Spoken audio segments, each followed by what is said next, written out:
Bonjour à tous, je suis Florence Porcel, Community Manager officielle de l'univers, et je vous souhaite la bienvenue dans le 51e épisode de ce podcast où je vais vous parler de records spatial, de mystérieuses planètes naines, de colonisation de Mars et d'un petit robot très malin. I am ready to work with you. Et commençons par un record, le cosmonaute Gennady Padalka est désormais l'être humain qui aura passé le plus de temps dans l'espace, avec 879 jours accumulés au total, ce qui fait plus de 2 ans en apesanteur, si on met ça bout à bout, le vénard. Il est rentré sain et sauf le 12 septembre dernier après sa 5e mission, accompagné du Kazakh Aydin Aimbetov et du Danois Andreas Mogensen, qui venaient d'effectuer leur tout premier séjour dans l'espace, eux, d'une durée de 10 jours. Ce que vous voyez là, c'est leur capsule en train d'arriver sur Terre, et attention, ça va faire mal. Voilà, boum. De l'intérieur, il paraît que c'est aussi violent qu'un accident de voiture.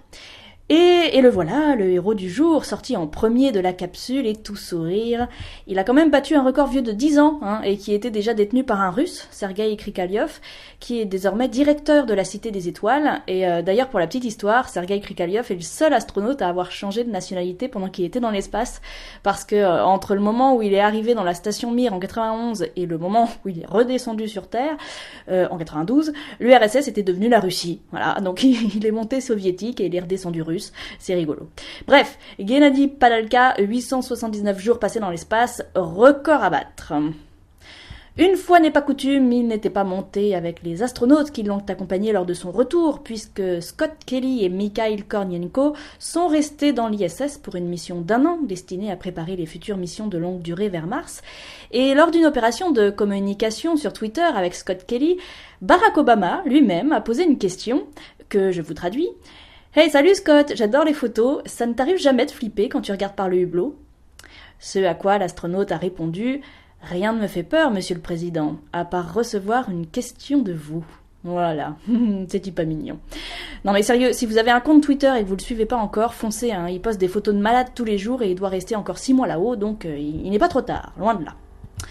En parlant de l'ISS, l'info de cet épisode, c'est une étude qui est sortie il y a quelques jours sur la possibilité de transmettre des connaissances entre un robot et des astronautes dans l'ISS. L'idée, c'est que lors d'une réparation, par exemple, le robot, et l'étude a été conduite avec notre petit Nao, le robot, il faut qu'il apprenne la manip et l'enregistre à la fois par le langage et à la fois par la vidéo, avec les caméras qu'il a dans ses yeux. Comme ça, même si la réparation est à faire ou à refaire plus tard avec un autre astronaute, Nao pourra le guider en communiquant verbalement et en lui montrant la vidéo de la réparation précédente. Et la transmission est faite. Alors j'ai trouvé ça trop bien, et comme en plus le labo qui a fait l'étude se trouve à Lyon, je suis allée rencontrer Anne-Laure Méallier qui y a participé. Je suis Anne-Laure Méallier, étudiante en thèse dans le laboratoire Stem Cell Brain Research Institute à Bron, proche de Lyon. Je suis arrivée dans ce laboratoire pour commencer une thèse en neurosciences, plutôt sur la partie robotique. L'équipe est spécialisée dans le langage.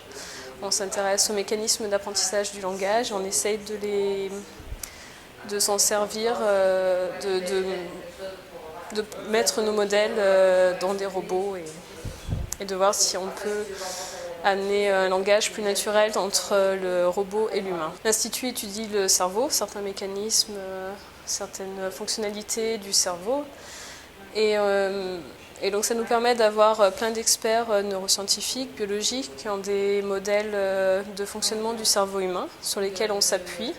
On essaye de schématiser ça, de donner un sens plus informatique, plus robotique, et de voir si ces théories s'appliquent sur des robots, et notamment l'apprentissage du langage. On croit dans la coopération humain-robot, et l'humain est une machine extraordinaire, avec un cerveau extraordinaire qu'on ne pourra sûrement jamais imiter, et puis on n'essaie pas vraiment, mais on essaye de s'inspirer des fonctionnements d'apprentissage qu'il y a chez l'humain, parce que c'est quelque chose de merveilleux et d'excessivement puissant, et de faire apprendre nos robots un peu de la même manière. Et de manière aussi à ce que la coopération humain-robot soit plus facile, puisqu'elle est l'air plus naturelle, plus humaine. Nao, c'est un autre petit projet différent qui reste quand même de la collaboration humain-robot. Et On part du fait que cette coopération entre les humains et les robots est super importante. Enfin, nous, on y croit beaucoup. Le robot peut être là pour plein de raisons, pour discuter, pour aider dans des tâches journalières, enfin pour plein de choses. Et nous, on s'est dit que l'apprentissage et cette coopération entre le robot et l'humain est très importante. Enfin, les humains ont développé énormément toute la partie de langage. C'est quelque chose d'indispensable pour communiquer. Et donc on essaye de faire des coopérations humain-robot avec le langage. Pourquoi ça nous intéressait particulièrement de travailler avec le spatial? Parce que le spatial, il y a des contraintes de temps. On ne peut pas laisser des astronautes très longtemps sur les stations spatiales pour des problèmes de santé. On ne peut pas envoyer des gens 6 mois avant pour un transfert de l'information. Ça coûte très cher, il y a énormément de contraintes. Et donc généralement, toutes les années ou tous les 5 ans, il y a des nouvelles personnes qui vont arriver, des ingénieurs, des techniciens qui ne sont pas formés, qui vont prendre le relais, et cette transmission d'informations, elle n'est pas faite. Et nous, ce qu'on s'est dit, c'est que Nao était un compagnon idéal pour pouvoir communiquer, pour pouvoir enregistrer l'information. Et donc, dans l'INSERM, on a développé une petite mémoire autobiographique permettant de stocker dans Nao toutes ces informations, toutes les interactions, donc par la parole, ce qu'il a vu, et de pouvoir les remontrer, les refaire visionner à quelqu'un d'autre, au technicien suivant qui prendrait le relais du poste 6 mois après, 1 an après. Donc en fait, Nao, c'est le futur du tutoriel ou du mode d'emploi, c'est ça? C'est le vecteur de la communication, oui. C'est un compagnon. C'est un super compagnon. En plus, c'est vachement plus sympa de discuter avec Nao que d'aller... Moi, j'arrive à discuter avec mes robots, oui.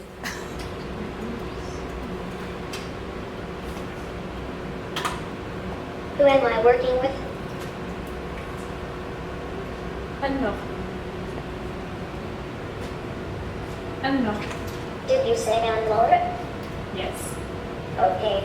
What can I do for you? Learn demo holding. Did you say learn demo holding? Yes. Okay. I am ready to learn holding. Move my joints to show me.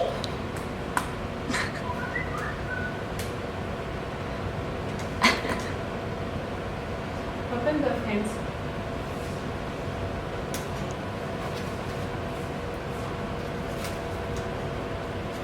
Close both hands.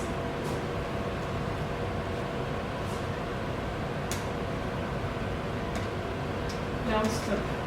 Did you say learn stop? Yes. Okay. I have successfully stored holding. Was it successful according to you? Yes. Okay. Learn demo release. Did you say learn demo release? Yes. Okay.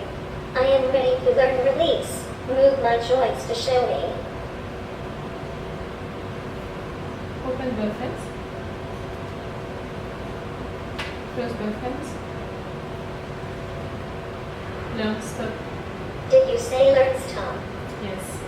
Okay. I have successfully stored release. Was it successful according to you? Non. Okay. En fait, il demande toujours le retour de l'opérateur. On est quand même dans un mécanisme où il me demande toujours si j'ai trouvé que c'était bien, Ouais. si on veut le refaire. Et globalement, quand je lui dis non, il ne va pas enregistrer l'information. Quand je lui dis oui, il va tout stocker dans sa mémoire. D'accord. graphique. Comme ça, il n'enregistre pas ce qui est inutile, quoi. Il n'enregistre pas toutes les interactions qui servent à rien. Il enregistre que ce que l'opérateur veut lui dire. Oui, ça c'est positif. Ouais. Garde bien ça en mémoire. Ça peut servir. Nous, on est que sur des projets européens et dans la science, vu qu'il y a tous les pays qui collaborent ensemble, la langue internationale reste l'anglais. Par contre, Nao peut parler dans n'importe quel langage, c'est du détail après. S'il y a un astronaute japonais, il peut lui parler en japonais.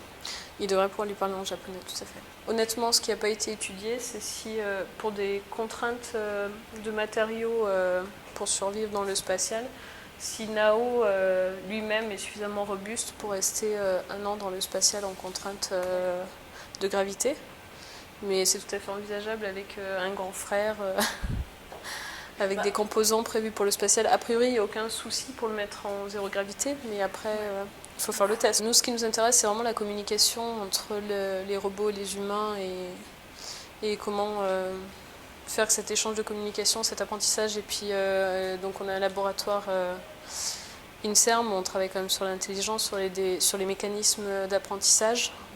Donc c'est vraiment comment faire apprendre un robot arrêté de tout préprogrammer et comment cette interaction peut s'apprendre progressivement dans le temps qui nous intéresse. Et c'est après chercher des applications concrètes, des cas où ça serait vraiment utile. Pour nous, c'était une évidence que le spatial est vraiment utile, puisqu'il y a des contraintes de temps, il y a des contraintes financières, il y a des contraintes... Il n'est pas là pour remplacer un technicien, un ingénieur, un chercheur, il ne fera jamais son boulot. Par contre, il est là pour remplacer peut-être un cahier, un stylo, une perte de temps, et que ce soit quand même plus ludique de donner des informations à un petit robot qui a des petites diodes qui s'éclairent partout, voilà, et qui a un côté mignon, charmant, plutôt que d'écrire sur son cahier, seul derrière son ordinateur, après avoir fait une maintenance. On avait fait une interaction au planétarium qu'on va continuer, où pour nous, l'hypothèse de départ, c'était que c'était un très bon vecteur de communication qui allait mettre un peu un monde magnifique, excitant chez l'enfant et qui allait aider l'enfant à communiquer aux parents son excitation. Donc c'est pareil, Nao ne remplaçait pas le parent, ne remplaçait pas un copain, ne remplaçait pas un adulte présent, mais par contre, allait amener une nouveauté, une interaction ludique entre l'enfant et Nao, qui incite l'enfant à parler de son expérience avec son robot à ses parents. Voilà, pour nous, c'était vraiment un nouveau vecteur de communication et on est plutôt contents des résultats. Les enfants avaient l'air contents, on était contents. C'était à Vaux-en-Velin, on a fini malheureusement pour l'instant la petite interaction. Ça demandait beaucoup de temps. Pour nous, c'est super important, parce que c'est une forme aussi de vulgarisation de la robotique, d'amusement pour les enfants, de présenter ce que font les labos de recherche, pourquoi on fait de la robotique, de montrer les différents, d'encourager des jeunes de venir s'ils sont motivés, de faire des stages, de découvrir que là il y a de la robotique. Qu'est-ce que peut apporter la robotique? Parce que souvent les gens sont effrayés, voient les choses négatives, ça remplace l'humain. Non, on ne veut pas remplacer l'humain, l'humain est merveilleux, on veut absolument le laisser à sa place. On veut apporter un confort de vie, de communication, quelque chose de nouveau. Nous, on n'a pas directement de retour d'Aldébaran directement, mais je suis très optimiste. Je pense qu'ils sont vraiment ravis qu'on fasse plein d'interactions avec les enfants. Je pense que c'était un robot qui est quand même dédié à l'éducation et la vulgarisation de la robotique, accessible à tous, et que ça rentre tout à fait dans le cadre... Dans le cadre de ce qu'ils attendent eux. Après, peut-être que pour la partie ISS, on va un peu plus loin que leurs attentes. Et tant mieux si on fait ça, parce qu'on est aussi un labo de recherche. Thomas Pesquet, qui est un astronaute français, va partir dans l'ISS fin 2016. Est-ce qu'il pourrait avoir un compagnon de voyage comme Nao? Oui, je pense que c'est complètement envisageable. Je ne sais pas si lui sera ravi de discuter avec notre petit Nao, mais c'est complètement envisageable, oui. Voilà, il ne reste plus qu'à poser la question à Thomas Pesquet. En tout cas, dans ce labo, il n'y avait pas que Nao, d'ailleurs, il y en avait un deuxième dans un coin avec une moustache, voilà. Il y avait aussi un robot italien du nom d'Icube, et il était tellement impressionnant. Toutes les articulations humaines sont recréées dans ce robot, enfin en tout cas au niveau des mains, des doigts. Il a plusieurs moteurs, il est beaucoup plus imposant que Nao, et la masse d'électronique qu'il contient est vraiment ahurissante, quoi. Il y a plein de démos de ce qu'il peut faire sur YouTube si ça vous intéresse. En tout cas, moi j'ai été ravie de l'approcher de près parce que vraiment c'est une très belle machine. Et parce que ce labo c'est un petit peu la caverne d'Ali Baba, il y avait également Réti. Alors Réti, c'est un peu le fils caché de Shrek et de François Hollande, hein, et il ne s'explique pas, voilà, il ne s'explique pas, il se vit. Alors je vous laisse le découvrir. Bonjour, je m'appelle Réti, je voulais que mes concepteurs me présentent, mais ils m'ont dit que je pouvais le faire tout seul. Je suis un PC-bot, fusion entre PC et robot. Grâce à mon interface très simple d'utilisation, je peux effectuer une multitude de choses. Je peux réaliser des centaines d'expressions différentes.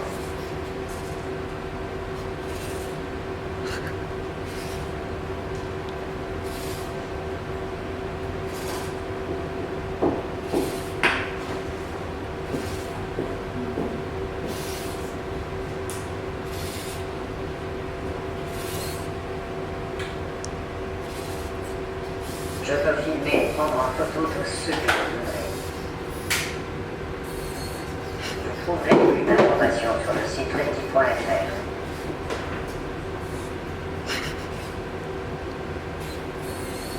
Merci de votre écoute. À bientôt sur reti.fr. Alors, tu peux ? Ouais. Voyons. Ça donne quoi ça ? J'aime beaucoup ça. Neutre. Il danse aussi. C'est une petite J'aimerais vous proposer de danser avec moi, mais mes concepteurs n'ont pas souhaité m'équiper de pied. Nous pouvons cependant jouer à faire des grimaces.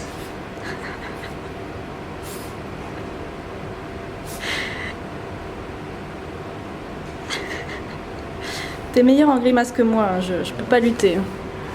Je sais pas s'il me comprend, mais...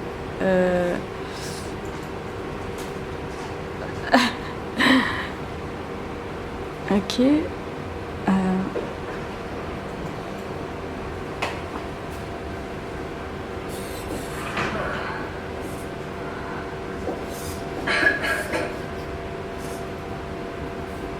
C'est top. Merci beaucoup. Voilà, comme vous avez pu le constater, il me fait beaucoup rire. Et je suis un peu dégoûtée que ma caméra ait décidé de rendre net le décor derrière pendant son concours de grimaces. Alors je sais pas, hein, elle devait être jalouse de lui, je vois pas d'autre explication. Ah, les machines. Bref, je voudrais remercier chaleureusement Anne-Laure Méallier et son collègue de m'avoir reçu dans leur labo de l'INSERM à Bron. C'était vraiment super gentil, j'ai adoré passer du temps avec tous ces robots et j'en garderai des super souvenirs. Mais repartons du côté du ciel avec quelques images de toute beauté. La NASA vient de recevoir les dernières en date de Pluton envoyées par New Horizons et elles sont sublimes, je ne vois pas d'autres mots. On y voit la fameuse plaine de Spoutnik avec son immense étendue de glace d'azote, les montagnes et une nouvelle zone avec des cratères plus anciennes. Un géologue de la mission a dit que la surface de Pluton était aussi complexe que celle de Mars et il faut bien avouer que ce petit corps étonne un peu plus les scientifiques à chaque donnée qui arrive. Et d'ailleurs, quand la NASA a tweeté les images, la première chose qu'elle a dite a été « c'est compliqué ». Compliqué peut-être, mais beau. Très, très beau. Et puisqu'on est dans les planètes naines, on a aussi une vue beaucoup plus rapprochée d'un cratère de Cérès, avec les mystérieuses taches blanches qui nous apparaissent un peu plus en détail. C'est la sonde Dawn qui l'a prise à une distance de 1470 km. Le cratère a été baptisé du nom d'Ocator, et les scientifiques ne savent toujours pas ce que c'est, même s'ils pensent que c'est de la glace. Bientôt, l'analyse scientifique va révéler la nature géologique et chimique de ce paysage extraterrestre mystérieux et fascinant, a dit l'un d'entre eux. On se rapproche encore un peu plus de la Terre pour aller du côté de Mars avec cette photo de la sonde européenne Mars Express qui est à couper le souffle. On y voit principalement l'hémisphère sud. Et revenons sur Terre avec cette photo du magazine Paris Match qui a réussi l'exploit de réunir les 10 astronautes français sur une seule et même image. Alors honnêtement, quand la photo est sortie, je me suis demandé si c'était pas un montage, comme ça arrive souvent hein, pour les photos de groupe qui montrent des gens aux emplois du temps de ministres. Mais j'ai demandé à Michel Tonini, le plus à gauche sur la photo, qui m'a confirmé qu'ils avaient tous bien posé en même temps. Le journaliste a mis des mois à organiser ça, évidemment, et c'était au moment du Salon du Bourget. Et il était 7h du matin, pour la petite anecdote. Voilà. Comme ça, vous savez tout des coulisses de cette chouette photo. Bravo à Paris Match, en tout cas. C'est un très joli portrait. Et bravo d'avoir organisé ça. Les personnalités de cet épisode sont 2 hommes qui ont un objectif en commun, coloniser Mars. Alors vous savez que je n'aime pas ce mot et tout ce qu'il implique, mais c'est celui qu'ils utilisent, alors je vais le garder pour parler de leur projet de la manière la plus juste possible. Le premier, vous le connaissez tous, c'est Buzz Aldrin, le 2e homme à avoir marché sur la Lune. Ça fait plusieurs années qu'il milite pour qu'on aille sur Mars, il en a d'ailleurs écrit un bouquin, et je vous avais déjà parlé de son fameux t-shirt qu'il porte régulièrement, mais il ne s'arrête pas qu'à des objets parce qu'il a inauguré fin août le Buzz Aldrin Space Institute au sein de l'université Florida Institute of Technology. Voici quelques images. Today's inauguration of the Buzz Aldrin Space Institute at Florida Tech was truly exciting. Having President Catanese here, Dr. McKay, our Chief Operating Officer and Executive Vice President, and of course legendary moonwalker Dr. Buzz Aldrin. Ce programme, qui sera donc ouvert aux étudiants à partir de cet automne, aura pour but de mettre en place le plan qu'il a élaboré pour installer l'humain sur Mars à l'horizon 2039, à l'occasion des 70 ans du premier pas sur la Lune. La première étape consistera à construire 2 bases, une sur la Lune et une en orbite à un point de Lagrange, alors en L4 ou L5 si j'ai bien compris, mais faudra vérifier, où seront testés dans un premier temps des technologies, des rovers et des protocoles qui seront utilisés sur Mars. La deuxième étape servira à acheminer tout un tas de bazar dont on aura besoin sur place, alors essentiellement tout le matériel nécessaire pour construire une base martienne et les robots qui iront avec en plus des ressources qui seront utiles en temps voulu, comme de l'énergie, un peu d'eau et d'oxygène, la nourriture, des médicaments, bref, du fret, quoi. Et pour faire tout ça de la manière la plus simple et la plus fluide possible, il a imaginé un système de navettes entre la Terre et Mars, qui circuleront comme le montre l'animation qui est en train de passer, et c'est assez malin, Ces navettes n'atterriront jamais, elles seront juste réapprovisionnées sur Terre, à partir de la Terre par des vaisseaux cargo, comme on le fait déjà pour l'ISS, et avec des atterrisseurs pour que tout le matériel arrive sur Mars en bon état. Et troisième étape, l'envoi d'astronautes, non pas sur Mars, mais sur Phobos d'abord, dans un premier temps, une des lunes martiennes qui ne se trouve qu'à 6000 km de la planète, d'où ils pourront superviser la construction de la base qui sera entièrement robotisée. Et une fois seulement que la base sera opérationnelle au sol, alors on pourra arriver sur Mars en 2039 pour les 70 ans d'Apollo 11. Donc, alors ça semble super court comme délai, mais Buzz Aldrin a annoncé travailler sur ce projet depuis plusieurs années. Il a déjà déposé des brevets et tout, et la création de son programme au sein de l'Université spatiale de Floride va pouvoir former des scientifiques et des ingénieurs qui ne se consacreront qu'à ce projet. Donc maintenant, la seule question que je me pose, c'est pourquoi je ne suis pas américaine avec 10 ans de moins et un diplôme de sciences, de maths ou d'ingénieur. Mais on ne va pas réécrire l'histoire, ça ne sert à rien, même si c'est agaçant. Bref, tout ceci est évidemment très excitant et j'ai hâte de suivre l'avancée du projet. Pour finir sur Buzz Aldrin, 85 ans quand même, pour rappel, il a écrit dans le New York Times dernièrement, je le cite, « Je vois la Lune sous un jour tout nouveau, plus du tout comme une destination, mais plutôt comme un point de départ. » Fin de citation. Et c'est effectivement ce qui se profile à l'horizon de ces 20 prochaines années, puisque les Chinois, les Européens et les Américains semblent tous vouloir retourner sur la Lune comme tremplin vers Mars. À suivre, mais ce projet de Buzz Aldrin m'envoie beaucoup de rêves. La deuxième personnalité qui souhaite coloniser Mars et qui en parle également depuis plusieurs années, c'est Elon Musk, dont je vous parle très souvent, je dois bien avouer, il est fascinant. Et il n'y pense pas seulement en se rasant le matin, puisqu'il a fondé SpaceX, qui est la première société privée à envoyer du fret vers l'ISS. Il rêve vraiment d'installer un petit bout d'humanité sur Mars et il a été l'invité d'un talk show sur la CBS dernièrement où il a expliqué qu'il y avait 2 méthodes pour terraformer Mars, une lente et une rapide. Et quand le présentateur lui demande en quoi consiste la rapide, il répond qu'il suffit de balancer 2 bombes nucléaires sur les pôles pour réchauffer l'atmosphère et faire fondre l'eau. Alors évidemment, le monde entier a titré qu'Elon Musk voulait atomiser Mars, etc., etc. Et en lisant ces gros titres, je me suis demandé moi-même s'il n'avait pas totalement pété une durite.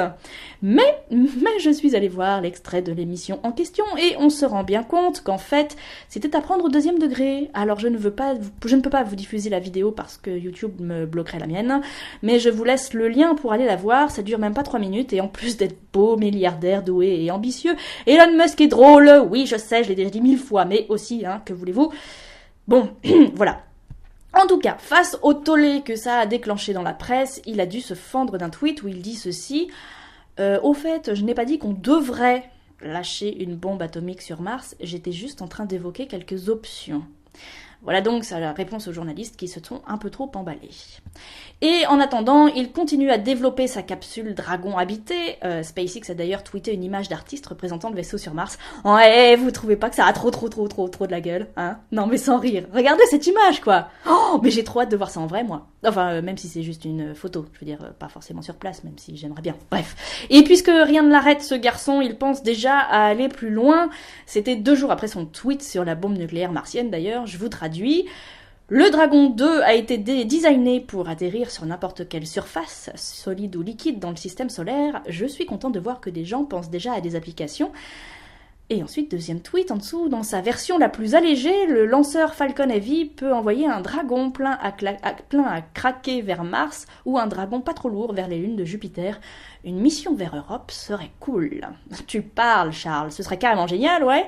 Et de toute façon, Elon Musk est génial, hein. Avec PayPal, Tesla, SpaceX, l'Hyperloop et le reste, ce mec a fait à lui tout seul en quelques années plus que des dizaines de sociétés et d'organisations en quelques décennies. Donc, voilà. Elon Musk, que voulez-vous, hein, c'est ainsi. Bref, en attendant de voir une capsule Dragon se poser réellement sur Mars, la NASA a créé ce site où on peut se balader sur Mars avec Curiosity.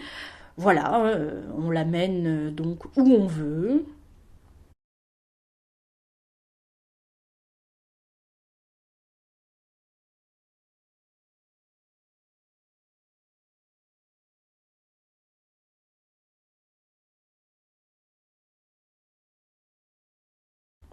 On peut sélectionner les différentes caméras, là, sur le côté, pour avoir les images de chacune d'entre elles.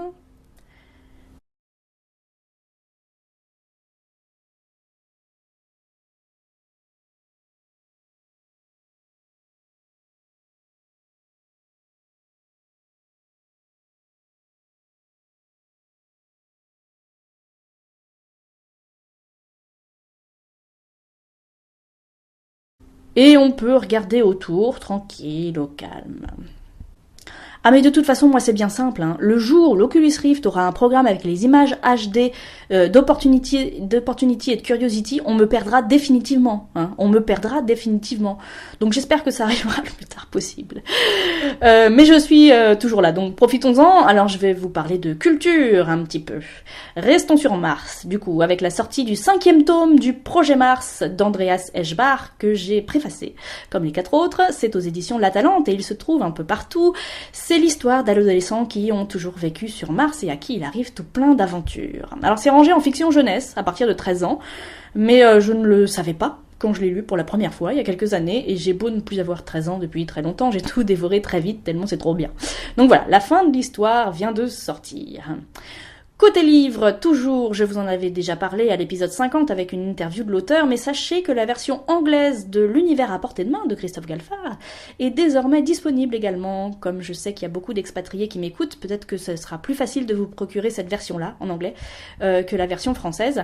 Et alors c'est le livre qu'il faut avoir lu pour tout comprendre, hein, du Big Bang au trou noir, en passant par la physique quantique et les vases moches de votre grand-tante. C'est brillant, c'est drôle et c'est limpide, je ne le répéterai jamais assez. Sinon, fin août, j'ai dû faire un séjour à Paris et j'étais limitée en bagages, donc j'avais pas pu prendre de livres, et moi sans livre, je suis perdue, hein. Alors je m'étais acheté complètement au hasard un polar à Carrefour en faisant mes courses. Oui, je vous raconte ma vie. Ma vie est tout à fait fascinante, n'est-ce pas? Bref, et j'avais adoré ce polar. Alors du coup, j'ai voulu lire les autres livres de cet auteur qui s'appelle Bernard Minier, et après Glacé, il y avait Le Cercle, et après Le Cercle, il y avait N'éteins pas la lumière. Et comme chaque histoire est suivie par le même enquêteur que dans le premier livre, et que tout se passe à Toulouse et dans les environs de Toulouse, bah fallait bien qu'à un moment ça se passe un petit peu dans le milieu du spatial.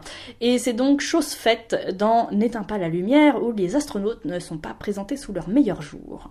Je ferais un peu la gueule. Mais l'auteur précise bien à la fin qu'il ne s'agit que de fiction, et le polar reste super efficace comme les deux autres. En tout cas, moi j'ai lu les 3 en quelques jours. Je suis devenue accro à cet auteur et au personnage. Du côté du théâtre, je vous rappelle qu'Alexandre Astier, que je ne présente plus, fait une 2e tournée dans toute la France avec son exoconférence qui traite d'astronomie, de physique, d'histoire des sciences et qui règle la question de la vie extraterrestre. C'est drôle, intelligent, poétique, je l'ai déjà dit, hein. Étienne Klein est l'un des consultants, ce qui est pour moi un gage de qualité, et il me semble qu'il reste quelques places encore, donc à ne pas manquer si vous le pouvez, si ça passe près de chez vous. Sinon, le DVD sort le 6 octobre. Et moi, j'y retourne le 27 septembre à Lyon, donc ne faites pas les timides comme l'autre fois. Si vous me croisez, vous pouvez venir me dire bonjour, je ne mords pas, promis. Et en plus, ça me fera plaisir. Et pour terminer cette rubrique culture, le week-end du 3 et 4 octobre, il y aura une exposition d'art contemporain au siège du CNES, l'agence spatiale française située à Paris, à Châtelet. Et cette année, le thème est l'interdépendance. Alors je mets toutes les infos sous cette vidéo et dans le billet dédié à ce podcast sur mon blog florenceporcel.com. Terminons avec un peu d'agenda et tout plein d'événements à venir. Déjà, sachez que la Semaine mondiale de l'espace, c'est du 4 au 10 octobre, comme tous les ans depuis 15 ans, certes, mais du coup, il y a sans doute des trucs organisés à côté de chez vous, ça vaut le coup de se renseigner. En tout cas, moi, je serai à Bordeaux les 10 et 11 octobre pour assister au Village des Sciences pour un week-end dédié à l'exploration spatiale, où je donnerai notamment une conférence le samedi à 16h30. Le mercredi 14 octobre, vous pourrez me croiser à Annecy, au festival Imagination, où j'animerai un atelier avec Boris Burgarella, et où je ferai le zouave sur scène aux côtés de Patrick Beau et de Sébastien Carassou. Tout ceci animé par Fred de C'est pas sorcier. Bref, que du beau monde, comme vous pouvez le constater. Alors par contre, il faut s'inscrire, donc pareil, je mets tous les liens sous la vidéo et sur mon blog. Un autre événement auquel je ne participe pas cette fois, c'est la 2e conférence nationale Exobiologie Jeunes Chercheurs qui se déroulera à Paris au siège du CNES, également du 16 au 18 novembre. Et si je vous en parle maintenant, c'est parce qu'il faut s'inscrire avant le 6 octobre pour y participer. Je vous signale que ma copine Lucie Poulet, avec qui j'étais partie simuler Mars dans l'Utah, est venue parler de son expérience de simulation martienne de 4 mois à Hawaï sur le plateau de Stéphane Bern. L'émission est encore visible sur Plus. C'est à partir de la 29e minute et son intervention fait suite, bien sûr, à la participation d'un autre Français, Cyprien Verseux, à la mission de 12 mois dans la même base et qui se passe en ce moment. Et pour finir, je vous informe que la conversation scientifique, l'émission d'Étienne Klein sur France Culture, rempile pour une 2e saison pour mon plus grand bonheur. Et c'est désormais le samedi à 14h et elle dure 10 minutes de plus que l'année dernière. Que voulez-vous que je vous dise? La vie est belle, la vie est belle. C'est la fin du 51e épisode de ce podcast, le premier de la 4e saison, j'arrive pas à y croire, sans déconner, j'arrive pas à y croire. Merci à tous d'être si fidèles, et bienvenue à tous ceux qui me rejoignent. N'hésitez pas à laisser des commentaires, des étoiles et des pouces verts sur iTunes et sur YouTube. Ce podcast est également disponible en version audio sur l'application gratuite Stitcher, et sur mon blog avec le texte, les images, les vidéos et tous les liens. Vous pouvez me retrouver sur Twitter ainsi que sur Facebook si vous voulez de l'actu plus régulièrement que par le podcast. Et bien entendu, un immense merci à tous ceux qui me soutiennent sur Tipeee. C'est grâce à vous que j'ai pu m'acheter du matériel pour vous fournir un contenu de meilleure qualité. Et c'est grâce à ce soutien financier que je peux prendre aussi sur mon temps de travail pour aller rencontrer des chercheurs dans leur labo, comme je l'ai fait dans cet épisode, avec Anne-Laure Méallier par exemple. Donc merci infiniment. Et surtout, n'hésitez pas à vous inscrire à ma chaîne YouTube pour me filer un coup de pouce. Et si vous aimez ce programme, partagez-le et parlez-en tout autour de vous. Prenez soin de vous, prenez soin de notre planète. N'oubliez pas de rester le nez en l'air à ne rien faire. Et je laisse Nao conclure cet épisode. À très vite. Did you say go to sleep? Yes. Okay.